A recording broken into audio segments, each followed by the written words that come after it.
Hey guys, it's ExandShadow, and welcome back to Let's Play Banjo-Tooie. In the last part, we explored most of Mayahem Temple and cleared out everything we can on our first visit. And now we are going to go into Jiggy Wiggy's temple in order to unlock the second level of the game.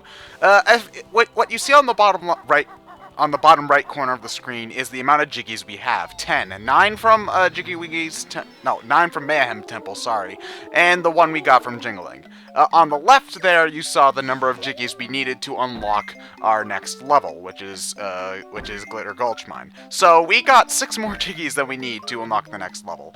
Early on in the game, the amount of Jiggies you need to get to the next level is really, really low, just because I assume they want you to open up as much of the world as possible and then explore it at your own pace, which I like, but still, I recommend going level by level, exploring as much of the level as you can before moving on to the next one. I do this because it's a lot easier to know what you have and haven't done in a level when you get everything you can get done all at once. So like, for example, let's say I get the 3 Jiggies in Mayahem Temple that I need in order to move on, and then I go on to Gulch Mine. Now, 4 or 5 levels in, I'm running low on Jiggies, and I want to get some of the ones that I skipped in the first level. So now I don't remember what I missed and what I didn't miss, and when I've got 8 out of 10 Jiggies, I don't know what to look for, because you know what? It's been so long and I don't remember what I'd already done. So that's basically why I recommend just doing everything in order. Not because playing the game non-linearly at your own pace is a bad thing. No, I think that you should be able to play a game however the fuck you want to play a game. You know, it's your game. You bought it. Or you got it for a gift. I didn't pay for this game. My mom did. She gave it to me as a birthday present. But, you know, it's your game, so you should be able to play it at your own pace, is basically what I'm saying. Now, because I had enough Jiggies there, I could unlock the 3rd level, which is called Gruntys Industries. No, not Gruntys Industries, sorry. That's a way later level in the game. Witchy World. The level that I could unlock there is Witchy World. However, for the sake of pacing in this playthrough, I'm not going to be doing the Jigsaw minigame to unlock it just yet.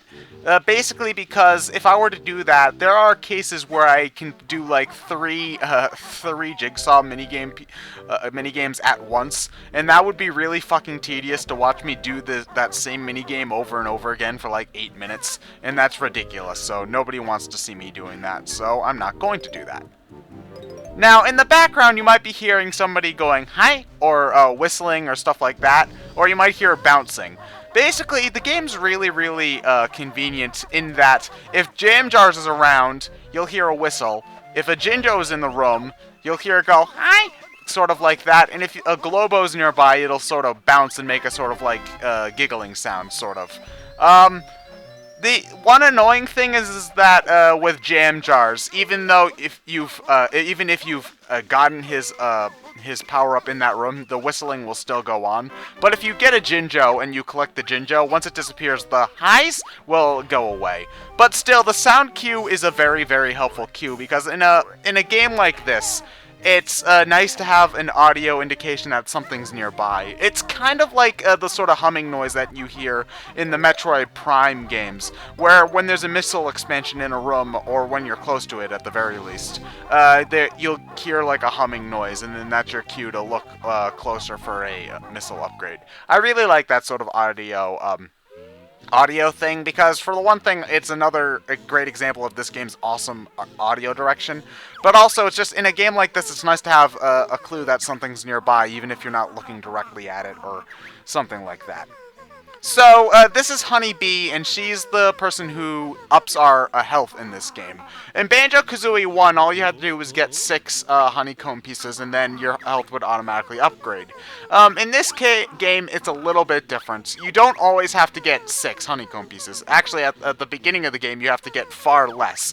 But the thing is that as the game goes on, you need more and more honeycomb pieces in order to up your health. So, while it might only take like 2 or 3 for the first couple, it'll start taking like 8 or 9 by the end of the game. So, you're going to want to stock up and get them all done at once. Like right there, I had enough honeycomb pieces just from the first world in the Isle of Hags to get 2 full honeycombs added to my health bar.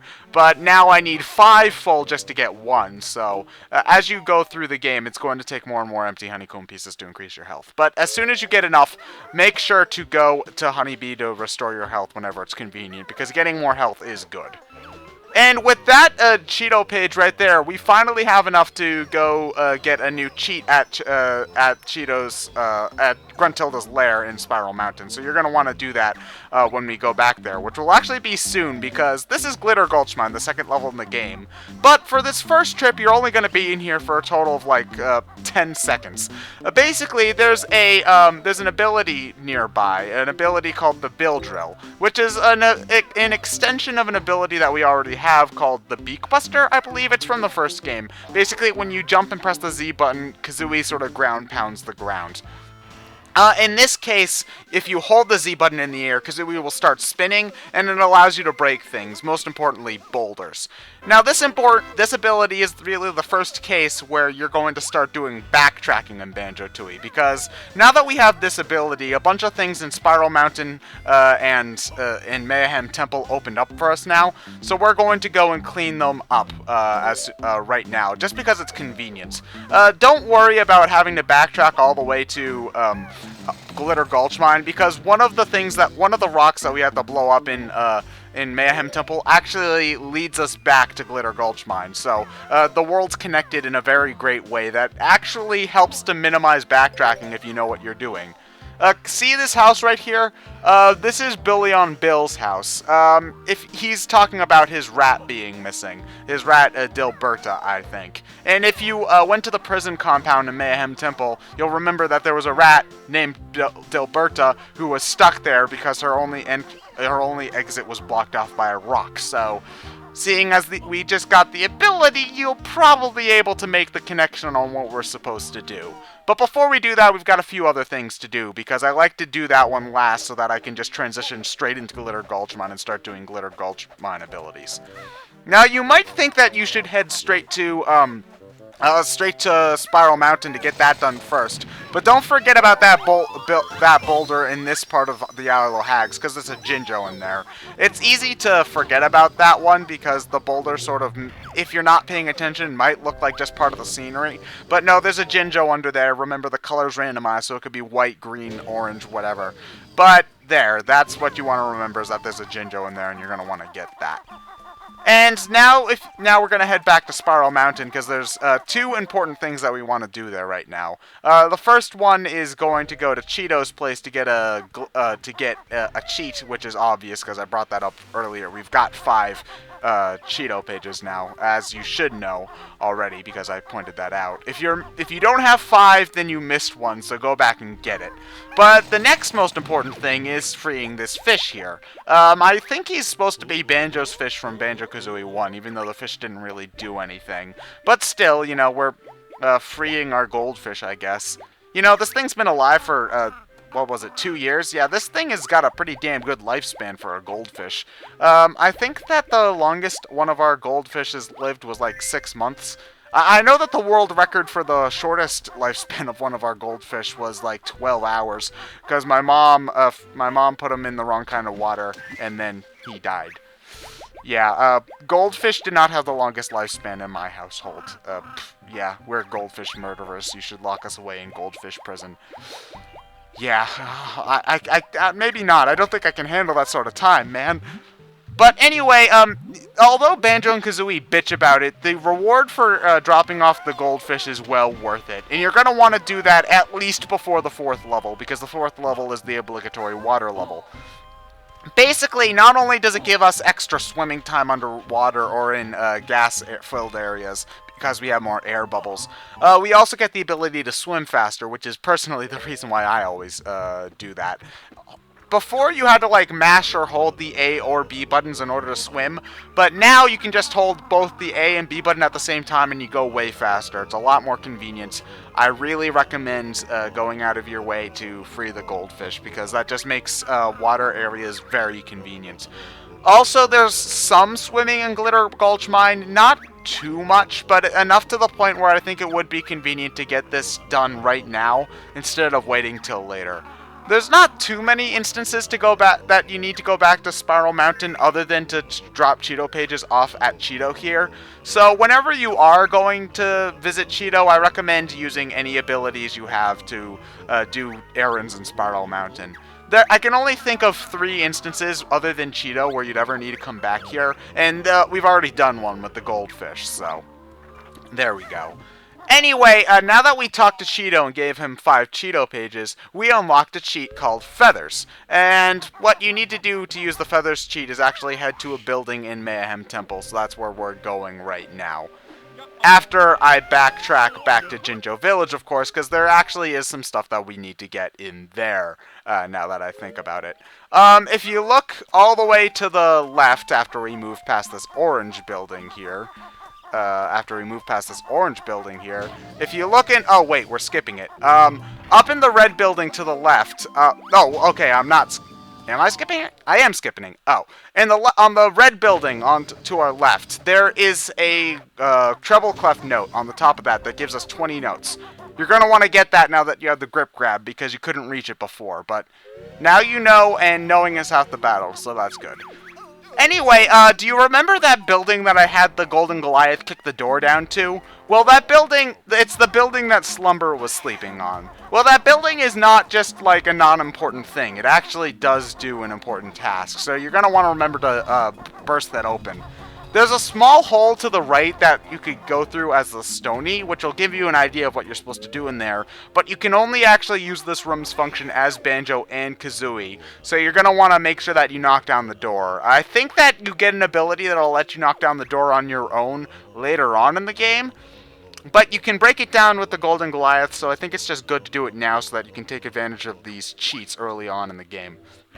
This is Cheeto's cheat code room, and basically once you get a cheat from Cheeto, you just type in the letters into this board here, and then you unlock the cheat. So like here we got the Feathers cheat, so I put in Feathers into the board by shooting it with eggs. Don't worry, these are, even if you don't have any eggs, you can still do this. They give you everything you need just for this room. As soon as you get off the pedestal, though, you're going to have to use your own. But anyway, now that we put in the cheat, we can turn it on this board over here, and now that we have the Feathers cheat, we can double our maximum feathers, which is very useful. The next cheat that we get's a lot more, but still, it's nice to have more flight time. Even though flight's actually pretty limited in this game, it's still nice to have, you know, so... yeah, if you want to abuse the Wonder Wing by having 20 seconds instead of 10, go right ahead. I don't often use the Wonder Wing in this game, but... you know, it's nice to have the option, right? So, yeah, that's all of that. And now that we've gotten that out of the way, it's time to finally clear out the prison compound and then complete Mayahem Temple for good. Other than going back in there to do cheat codes, you'll never need to come back to Mayahem Temple after this. Well, actually, that's a lie. There's nothing left to collect in Mayahem Temple after this, so for the most part, you're only going to be coming in here to fill out cheat codes. But this room right here is the last room with a Jiggy in it. As you saw earlier when we were getting the Cheeto page, it's on the top of one of these pillars. However, you couldn't get into this room before because, well, there was that rock in the way, and there's no way to get the Golden Goliath in here to break it down, so, you know, we were shit out of luck on that front. But this is the Columns Vault. All you pretty much have to do is use the Beak Barge, I believe that's the name of that move. It's the move where you press Z, and then B on the ground, and Kazooie does sort of a ramming motion. What you have to do is you have to ram the column that has the Jiggy on it. The Jiggy will then bounce to another column. You have to ram that column. You repeat this process like 4 or 5 times, a couple of times.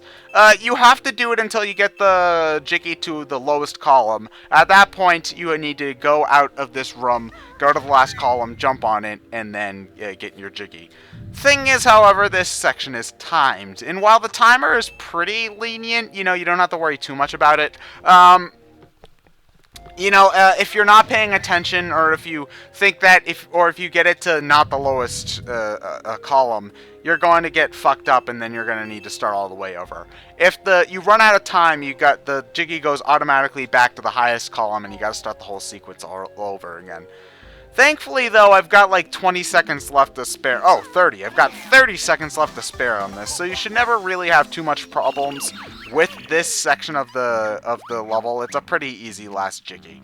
But with it, we have 100% in Mayahem Temple. We're only going to ever come back here for cheat codes and one other thing, and that one other thing isn't going to be brought up until like the very end of the game. So you're pretty much done with this place. You don't have to worry about it too much. You know, I'm actually really grateful that they allow Mayahem Temple to be 100%ed so early in the game, because it does show, it pretty much gets you used to all the ropes, and it also gives you a nice stock of jiggies early on so you can unlock a whole bunch of levels.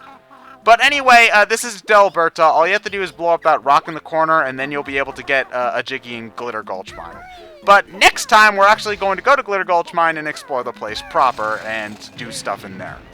And yeah, we freed you. Good job, Delberta. Anyway, for me, that's about it. I'm ExandShadow, and I'll see you guys later.